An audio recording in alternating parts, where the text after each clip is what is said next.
Hello everyone, welcome to the channel. इस video में मैं आईबी सिक्योरिटी असिस्टेंट की आईबी के जो सिक्योरिटी असिस्टेंट का एग्ज़ाम हमारा नेक्स्ट मंथ होने वाला है उसके बारे में ये वीडियो बना रहा हूँ कि उसका टॉपिक वाइज वेटेज क्या होगा, किस टॉपिक से कितने क्वेश्चंस आएंगे, किस तरीके से आप लास्ट के दिनों को और यूज़फुल बना सकते हैं।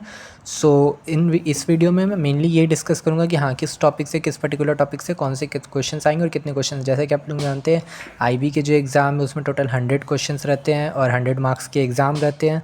60 मिनट्स हम लोगों को मिलता है। चलिए शुरू करते हैं। बात करते हैं मैथ्स के लिए। तो मैथ्स में हमारा सबसे पहले आता है टाइम्स एंड वर्क, जिससे 2 क्वेश्चन आप मान के चलिए कि 2 क्वेश्चन आ जाएंगे एग्ज़ाम में। टाइम, स्पीड एंड डिस्टेंस से 2 क्वेश्चन। SICI से 2 से 3 क्वेश्चन के आप अप्रॉक्सीमेटली टारगेट ले सकते हैं। प्रॉफिट एंड लॉस से 1 से 2 क्वेश्चंस। एरिया एंड वॉल्यूम से 1 से 2 क्वेश्चंस। रेशियो एंड प्रोपोर्शनल से 1 से 2 क्वेश्चंस। डाटा इंटरप्रिटेशन से 2 से 3 क्वेश्चंस। स्क्वायर रूट से 2 क्वेश्चंस। अलजेब्रा से 2 क्वेश्चंस। ट्रिग्नोमेट्री से 2 क्वेश्चंस के आप टारगेट लेके चलते सकते हैं। मिक्स्ड प्रॉब्लम से मान के चलिए कि आप 1 से 2 क्वेश्चन टारगेट ले लीजिए। नंबर सिस्टम से 3 से 4 क्वेश्चंस। एवरेज से 1 से 2 क्वेश्चंस। परसेंटेज से 1 से 2 क्वेश्चंस। एज प्रॉब्लम से कभी कभी क्वेश्चंस नहीं भी आते, बट हाँ, पिछले कुछ सालों में एज प्रॉब्लम से भी 1 क्वेश्चन पूछे गए हैं। और LCM और HCF से 1 से 2 क्वेश्चंस। मेंसुरेशन से 1 से 2 क्वेश्चंस। तो ये जो भी मैंने टॉपिक लिखा ना, ये वो इंपॉर्टेंट टॉपिक है जिससे फॉर श्योर है कि क्वेश्चंस आपको एग्ज़ाम में मिलेंगे। 20 क्वेश्चंस आपको पता है कि एग्ज़ाम में मिलेंगे और हर एक क्वेश्चन का वेटेज 1 मार्क्स का रहेगा, मतलब एक सही पे आपको 1 नंबर मिलेगा। ये जो है वो इम्पॉर्टेंट है। आप इन सब चैप्टर्स का और सब टॉपिक का लास्ट में रिवीजन कर सकते हैं ईजिली। अब बात करते हैं इंग्लिश में भी हमारा 20 क्वेश्चंस रहता है। इंग्लिश में ईडियम्स एंड फ्रेजेस से आप टारगेट लेके चल सकते हैं कि 2 से 3 क्वेश्चंस आ जाते हैं एग्ज़ाम में। क्लोज टेस्ट से 2 से 3 क्वेश्चंस, कभी कभी इसका रेशियो। क्लोज टेस्ट में 2 से 3 क्वेश्चन के टारगेट ले सकते हैं। रीडिंग कम्प्रीहेंशन में 3 से 4 क्वेश्चन, कभी कभी ये क्वेश्चन कम भी हो जाते हैं, 2 से 3 क्वेश्चन भी हो सकते हैं। स्पॉटिंग एरर में 1 क्वेश्चन तो फॉर श्योर है, 2 क्वेश्चन भी आ जाते हैं। देन अब आगे इंग्लिश में और हमारा इम्प्रूविंग सेंटेंस से 2 से 3 क्वेश्चन बन जाते हैं एग्ज़ाम में। वन वर्ड सब्स्टिट्यूशन से 2 से 3 क्वेश्चन।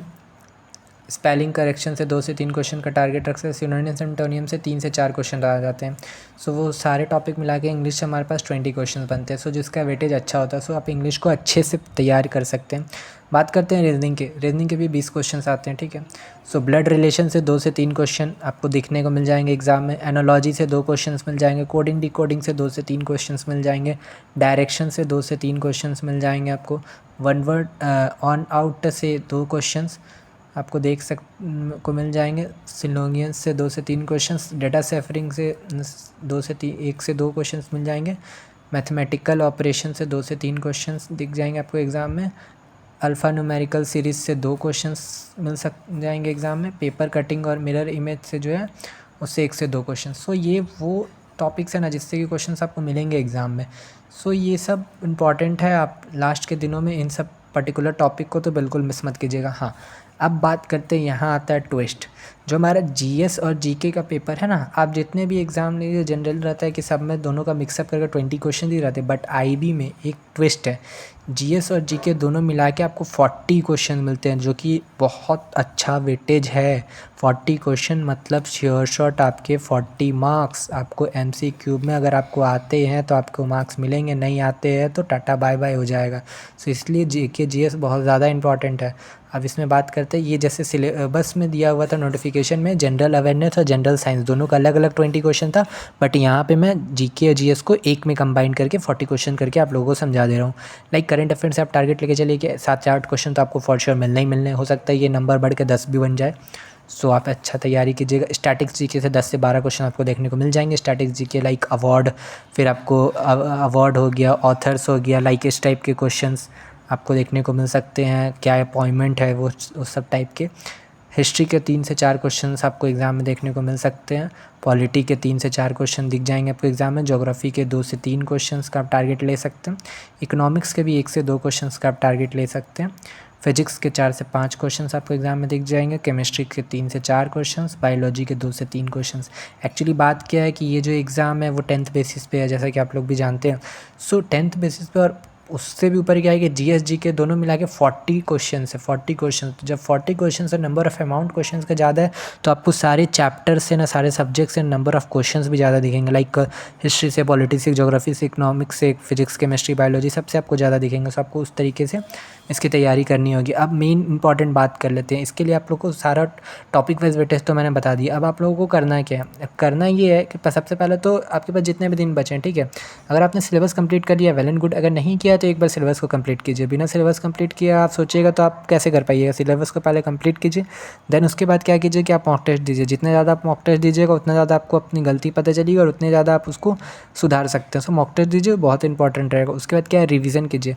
रिवीजन आप अपने नोट से कर सकते हैं, यूट्यूब लेक्चर से कर सकते हैं, जहाँ से कीजिए, बुक से कर सकते हैं, जहाँ से आपको रिवीजन अच्छा लगे आप करना, आप वहाँ से कीजिए, बट रिवीजन कीजिए, जो कि बहुत ज़्यादा इंपॉर्टेंट है रिवीजन, ठीक है। बात करते हैं पीवाईक्यू। पिछले जो भी आईबी के जब भी पेपर हुए और उसके जो भी पीवाईक्यू आपको इंटरनेट पे मिल जाएंगे, आप उन्हें उठाइए और उन्हें एक बार एनालाइज़ कीजिए। देखिए किस टाइप के क्वेश्चंस को आपको नहीं आते, जिस टाइप के क्वेश्चंस एग्जाम में आए हैं बट आपको नहीं आते, आप उस टाइप के क्वेश्चंस की प्रैक्टिस कीजिए और उन पीवाईक्यू को भी टाइम मैनर में सॉल्व कीजिए, तो जो आपके लिए बहुत बेनिफिशियल रहेंगे। अब लास्ट है क्विज़। आप टॉपिक वाइज क्विज़ दीजिए। जो टॉपिक आपको नहीं आ रहा है ये सारा टॉपिक वाइज में ना, आप उसका पर्टिकुलरली क्विज़ दीजिए। बहुत सारे ऐसे प्लेटफॉर्म हैं, बहुत सारे एडटेक प्लेटफॉर्म है जो अपनी ऐप पे, वेबसाइट्स पे क्विज़ फॉर्मेट में टेस्ट रखते हैं। सो आप वैसे दे सकते हैं। सो ये 4 पॉइंट जो है ना बहुत ज़्यादा इंपॉर्टेंट है टॉपिक वाइज के अलावा, ये मेनली इंपॉर्टेंट है जो कि आपकी परफॉर्मेंस को और इन्हेंस करेगा। सो होप्स आपको ये वीडियो पसंद आया होगा। ऐसे ही और वीडियोज़ के लिए चैनल पर बने रहिए एंड सब्सक्राइब दी चैनल, क्योंकि मैं डेली बेसिस पे ऐसे ही कुछ कुछ अलग अलग कॉम्पिटिटिव एग्जामिनेशंस के टॉपिक वाइज वेटेज हो गया या स्ट्रैटेजी हो गया या क्या हमारा रोड मैप होना चाहिए, क्या प्लान होना चाहिए, वो सब वीडियोस ला रहा हूँ। और ऐसे ही आगे भी और भी बहुत सारे एग्ज़ाम की वीडियोस आएंगी चैनल पे, आप बने रहिएगा तो आपको नोटिफिकेशन मिलते जाएगा। सो होप्स आपको ये वीडियो पसंद आया होगा। All the best for your upcoming examination. Thank you so much.